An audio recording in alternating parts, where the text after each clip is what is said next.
He sent me a breakup text while I was still bleeding from childbirth. Stick with me while I share my story, and if it touches you, don't forget to support our channel by hitting that subscribe button, dropping a like, and sharing it with the people you care about. The room was cold, quiet, except for the soft beeping of machines and the tiny cries of newborns nearby. I had just given birth to my baby boy, alone. Jake, my partner of 5 years, said he couldn't make it because of a last-minute meeting. I had believed him. I wanted to believe him. I kept hoping he would walk through the door at any moment and say, "I'm here. I'm sorry I'm late." But he never did. A nurse came in with a warm smile and a little bundle wrapped in a blue blanket. "Congratulations, Mum," she said softly, placing my son into my arms. I looked down at his tiny face, trying to feel joy, but something inside me was heavy. Something wasn't right. Then my phone buzzed. It was a message from Jake. Only 2 short lines. "I can't do this anymore. I'm sorry, Mia. Goodbye." I read it over and over again, thinking maybe I was still on pain meds. Maybe it wasn't real, but it was. I had just brought life into the world, and he walked out of ours. Tears blurred my vision. My hands shook as I held my son tighter, afraid I'd drop him. I felt numb, like my heart had cracked open, and nothing would ever be the same. I didn't cry loud. I didn't scream. I just sat there, silent, with a sleeping baby on my chest, and a phone that felt heavier than my body. I closed the message and locked my phone. I couldn't tell anyone yet. Not my mum, not my dad, not even my best friend. I felt too ashamed, too broken. I had loved Jake so deeply. I had trusted him. I painted the nursery myself. I packed his hospital bag. I made lists and planned for every little thing, except this. Over the next few hours, memories flashed in my head. Just a few months ago, Jake was rubbing my swollen feet, making late-night grocery runs, and kissing my belly. But then things changed. He became distant. He said I was too emotional. He stopped coming home early. He stopped smiling at my baby bump. I didn't want to see it then, but now it was all so clear. He was pulling away, step by step, while I was getting closer to our new life. The nurse came back in and asked if I needed anything. I forced a smile and said, "No, thank you. We're fine." I wasn't fine, but I would be. One day, for now. I held my baby close and whispered, "It's just you and me, little one. We're going to be okay." When I finally came home from the hospital with my baby, the house felt different, too quiet, too empty. I walked into the bedroom and saw Jake's side of the closet was completely cleared out. Not a single shirt, not even his old sneakers by the door. My heart dropped all over again. He was really gone. No note, no explanation, just like that. I stood there holding my newborn, staring at the space where his things used to be. I didn't cry this time. I didn't have the energy. I just sat down on the edge of the bed, rocking my son slowly, trying to figure out how everything had fallen apart so fast. An hour later, there was a knock at the door. I opened it to see Karen, Jake's mother, standing there with a bright smile and a plate of cookies. "Oh, honey," she said, tilting her head. "I just heard. I had no idea Jake wasn't at the hospital. Is everything all right?" She talked like she hadn't been avoiding my calls for weeks, like she hadn't given me cold looks every time I mentioned baby name. She walked in, pretending to care, asking fake questions, acting too sweet, too polished. But her eyes gave it away. She wasn't surprised. She knew. She knew Jake had left me. She probably helped him pack. I forced myself to stay calm, nodding, smiling, thanking her for the cookies I'd never eat. I held my baby tighter and kept my mouth shut. But inside, I was boiling. Later that night, my parents offered to stay with me, but I said no. I needed to be alone, to think. I nursed my son quietly in the dim light of the nursery. The only sound in the room was his soft breathing. After he fell asleep, I sat on the couch and opened the laptop Jake and I used to share. I wasn't even looking for anything, but curiosity took over. I clicked open the email app, and that's when I saw it. Hundreds of messages between Jake and Karen. Subjects like, "How to break it off before the baby arrives." "She'll be fine. She has her family. You have to do what's best for you." I stared at the screen, shaking. My hands curled into fists. They planned this. Together. And now, I knew the truth. 7 months pregnant, I was supposed to feel excited. I had our baby's room halfway done, soft yellow paint on the walls, and tiny clothes already folded in drawers. I used to imagine Jake standing next to me, rubbing my belly, talking to our son before he was even born. But the reality was much colder. Jake had changed. He started coming home late, saying he had extra reports to file. When he did come home, he barely spoke. If I asked him how his day was, he'd grunt or stare at his phone. At first, I thought he was stressed. I offered to cook his favorite meals, give him space. But no matter what I did, he just pulled further away. One evening, I gently brought up the birthing class we'd signed up for together. "It's this Saturday at 10, I reminded him. He sighed and didn't even look up from his laptop. "I'm working." I blinked. "Jake, you've skipped the last two." He slammed the laptop shut.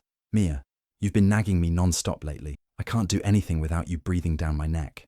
I felt my heart drop. "I'm just trying to include you. We're having a baby." He rolled his eyes. "No, you're having a baby. I feel like I don't even matter anymore. It's always baby this, baby that. You've changed, Mia." I stood there, completely frozen. Was I being unfair? Was I really making everything about the baby? The next day I went to Karen thinking maybe she could help me understand what was going on with her son. She made tea and gave me a fake smile as I sat across from her, desperate for some support. "Jake's been distant," I admitted. "He says I'm too emotional. I'm just scared. I don't know what to do." Karen reached over and patted my hand. "Oh, sweetie," she said. "Men get scared, especially when a baby's coming. Their whole life flashes before their eyes." I nodded slowly, hoping she'd say something comforting. She didn't. "You just need to stop pressuring him so much," she added, her voice soft but firm. "Try to make things easy for him right now. Easy for him." I went home and looked at myself in the mirror. Was I the problem? Was I being too much? I started second-guessing everything I said, every emotion I had. I told myself to stop complaining, to smile more, to keep the peace. But deep down, something didn't feel right. And soon, I would realize I wasn't going crazy. I was being slowly pushed out of the picture. I stood outside Jake's new apartment holding my baby in one arm and the birth certificate in the other. My heart pounded as I knocked. He hadn't answered any of my calls in days. Our son was already 3 weeks old, and Jake still hadn't signed the papers. The door opened. Jake looked surprised, then annoyed. "Mia, what are you doing here?" I held up the document. "You need to sign this. He's your son, Jake." He stepped back and motioned me in without a word. I entered, noticing how neat and untouched the place looked. No baby photos, no sign he was even a father. Karen was sitting on the couch, arms crossed like she was waiting for me. I tried to ignore her. Jake looked at the paper, then at me. "I'm not signing this." I stared at him, confused. "What are you talking about? You said you'd be there. You said—" "I said a lot of things," he interrupted coldly. "I'm not ready for a kid. You should have seen this coming." My throat tightened. "You left me right after I gave birth, Jake. You never even held him." He shrugged. "You pushed me out, Mia, always making it about the baby. I didn't sign up for all this drama." Karen stood up then. "It's better for the baby this way," she said softly, like I was too stupid to understand. "Children need peace, not parents constantly fighting." I looked between them, stunned. This was what they wanted all along, for me to be silent, to disappear so they didn't have to deal with responsibility. My baby started fussing in my arms, and I gently rocked him, blinking back tears. "You both made this choice," I said quietly, "and I won't forget it." Karen opened her mouth to speak, but I turned and walked out without another word. My chest felt heavy, but something inside me had changed. I used to believe that if I was kind enough, patient enough, Jake would come around. But now I saw the truth. They didn't want to co-parent. They wanted to escape, and I wasn't going to beg anymore. As I buckled my baby into the car seat, I wiped my tears away. It was time to stop playing nice. Mia sat at her kitchen table, rocking her son gently in his carrier beside her. It was nearly midnight, and the house was quiet, but her mind was racing. She opened her laptop and clicked on the email her lawyer had sent earlier that day. The subject line read, "Custody petition, first draft." She read every word carefully, her eyes burning with exhaustion but her focus sharp. The lawyer had included all the details: Jake's absence at the birth, his refusal to sign the birth certificate, the breakup text, and the emotional neglect leading up to the delivery. It was all there, written in legal terms that somehow made it feel even more real. When the lawyer called earlier that day, Mia had asked, "How do we serve the papers? Do I hand them to Jake?" Her lawyer paused, then said, "We can serve them to a residential address through a professional process server, wherever he's staying now." Mia hesitated, then asked, "Can I send them to his mother's house?" The lawyer replied without missing a beat, "Absolutely. As long as we know he gets them, it's legal." That was all Mia needed to hear. She waited until her son was asleep, then pulled out a clean envelope and printed the final version of the custody papers. Her hands didn't shake. Not this time. She had cried enough. Now she was focused. Before sealing the envelope, she pulled out a small piece of stationery from the drawer. It had little blue paint splatters on the border, a leftover from her art class room. She picked up a pen and wrote in careful, even letters. "Since you two planned this together, I figured you'd want to open it together too."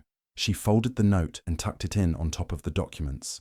Mia sealed the envelope and set it on the table beside her. Her heart pounded, but it wasn't fear this time. It was resolve. She imagined Karen picking up the envelope on her porch, all smiles, thinking it was a thank you card or something harmless. Then reading what it really was: a courtroom date, a legal statement, a line in the sand. Jake might have thought walking away by text made him free, but he had responsibilities now, and Mia wasn't going to let their son grow up without knowing his mother fought for him every step of the way. Mia exhaled, long and slow. This was just the beginning.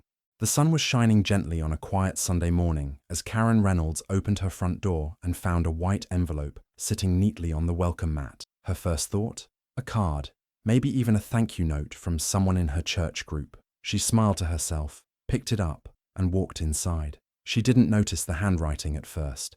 She didn't notice how heavy the envelope felt. She only realized something was off when she opened it and saw the first line: "Summons to appear, family court." Her smile dropped. Her hands shook. Inside were pages outlining Mia's custody petition, legal language spelling out Jake's abandonment, the hospital records, the missed birth, and even the email proof she had hoped Mia never found. And on top of it all, a handwritten note: "Since you two planned this together, I figured you'd want to open it together too." Karen dropped the envelope on the kitchen counter as if it had burned her fingers. Moments later, Mia's phone rang. She knew who it was before she even looked. "How dare you drag me into this?" Karen yelled, the second Mia answered. Mia didn't raise her voice. She didn't flinch. "You dragged yourself in the second you lied to me, Karen," she said calmly. "You stood by while your son disappeared on his own child. You knew." Karen spluttered something unintelligible, but Mia had already ended the call.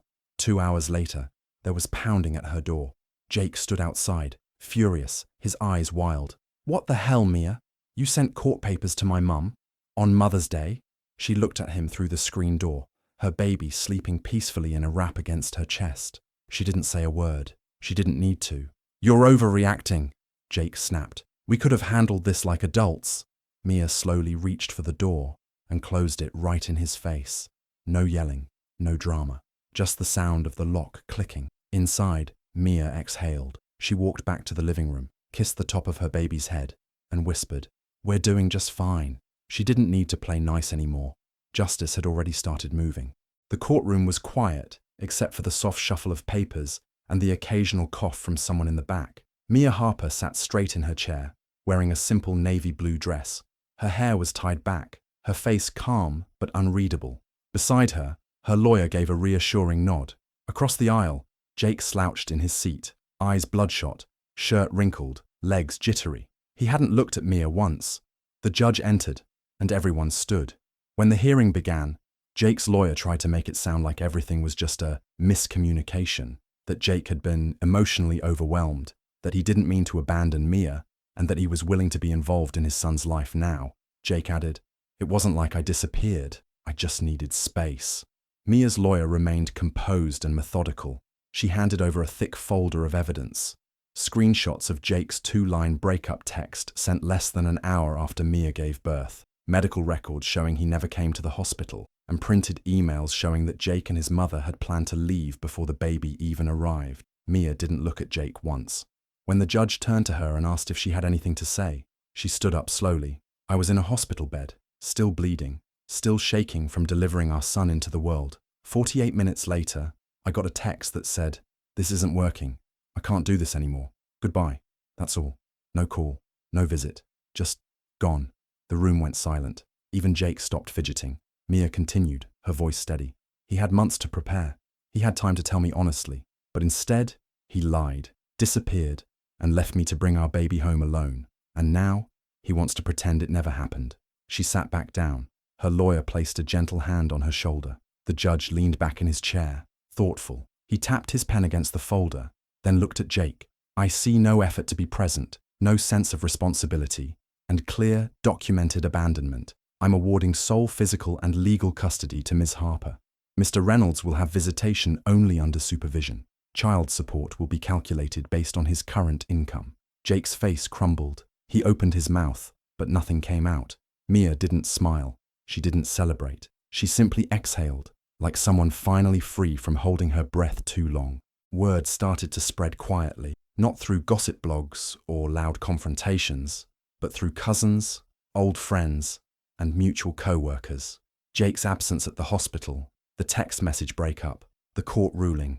People didn't say much to him directly, but the invitations stopped. Group chats dried up. Former friends stopped replying.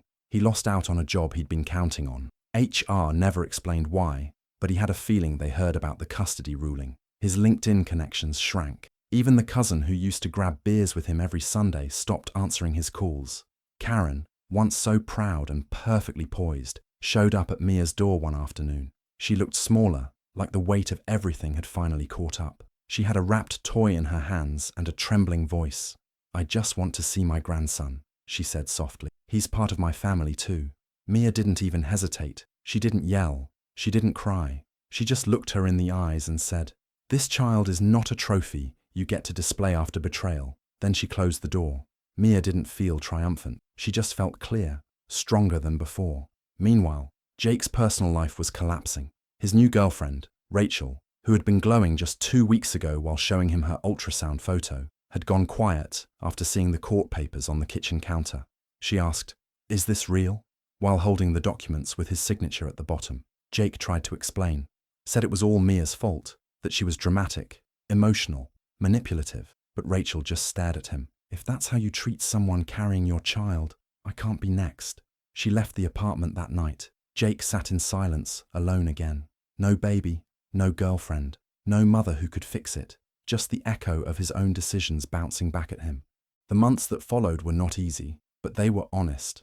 Mia woke up every morning to the soft coos of her baby boy. His little fingers would wrap around hers, and she'd smile even through the tiredness.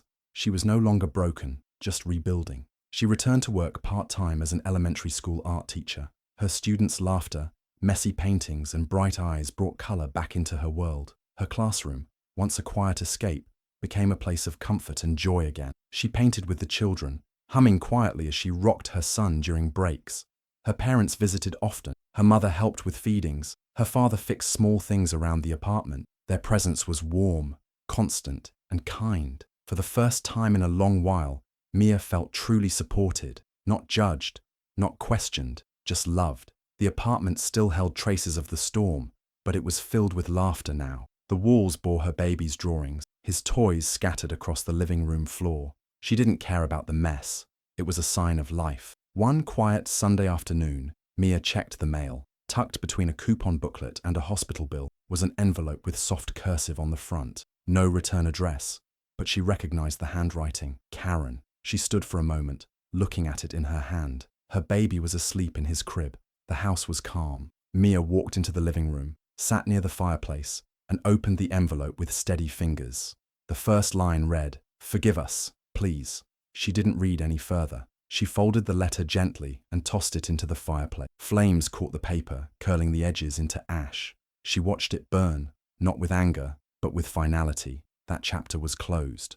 She owed them nothing, not her peace, not her forgiveness, and certainly not her child. Later that night, she rocked her baby as he drifted off to sleep. The glow of the fire flickered across the room, and a quiet smile touched her lips. Her life wasn't perfect, but it was hers again, and that finally was enough. The evening was quiet, the kind of peaceful silence that only comes after months of chaos. Mia sat on the couch in her soft pajamas, a blanket wrapped around her shoulders. Her son lay sleeping on her chest, his tiny breaths rising and falling with perfect rhythm. The warmth of his little body pressed against her heart made everything else fade away. The betrayal, the courtroom, the pain. She looked down at his perfect face. His eyelashes fluttered slightly in sleep. His fingers curled gently against her collarbone. She leaned down, kissed his forehead, and whispered, "You were never a mistake, just your father was." There was no more hate in her voice, no bitterness, just truth. A soft, settled truth that came from surviving something sharp and cruel, and coming out stronger. She gently lifted him into his crib, tucking him in with the same blanket she'd crocheted while still pregnant. He didn't stir. For once, the night didn't feel lonely. Mia walked back to the couch, opened her laptop, and stared at the screen for a moment. The cursor blinked, waiting. So many times she had typed messages she never sent, words she never allowed herself to say. But tonight was different. She took a deep breath and started writing. The first sentence appeared bold against the white background. He sent me a breakup text after I gave birth, so I sent his mum our legal papers. Her fingers kept typing. The story was no longer just hers to hold in silence. It was her voice, her power, her truth, and maybe, just maybe, someone else who felt abandoned would read it and know they weren't alone. The camera in her mind zoomed out slowly, from the laptop screen to her peaceful living room, to her baby sleeping soundly just a few feet away. Mia wasn't just a woman scorned. She was a woman who rose. And tonight, with steady hands and a clear heart, she began to write the rest of her life. Do you think Mia was right to shut the door on Jake and Karen for good? Or should she have given them a second chance for the baby's sake? I'd love to hear your thoughts in the comments. And if you enjoy powerful stories like this, make sure to subscribe and turn on the notification bell so you never miss a moment.